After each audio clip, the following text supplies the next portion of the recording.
দীর্ঘ ২১ ঘণ্টার আলোচনার পরও সমঝোতায় পৌঁছাতে পারেনি ইরান ও যুক্তরাষ্ট্র। কোনো চুক্তি ছাড়াই পাকিস্তান ছেড়েছে যুক্তরাষ্ট্রের প্রতিনিধি দল। পরমাণু হরমুজ প্রণালী সহ একাধিক বিষয়ে মতপার্থক্যের কারণে চুক্তি সম্ভব হয়নি বলে দাবি করছে আন্তর্জাতিক গণমাধ্যমগুলো। আলোচনা নিয়ে তেহরান বলছে, যুক্তরাষ্ট্র আলোচনায় এমন সব দাবি করেছে যা তারা যুদ্ধে অর্জন করতে পারেনি। প্রথম বৈঠকেই কোনো চুক্তিতে পৌঁছানোর আশা ছিল না বলেও জানায় ইরানের পররাষ্ট্র দপ্তরের মুখপাত্র ইসমাইল বাগাই।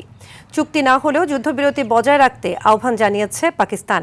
এর আগে ইসলামাবাদ আলোচনা থেকে যে ফলই আসুক না কেন, যুদ্ধে যুক্তরাষ্ট্র জয়ী হয়েছে বলে শনিবার দাবি করেন মার্কিন প্রেসিডেন্ট ডোনাল্ড ট্রাম্প।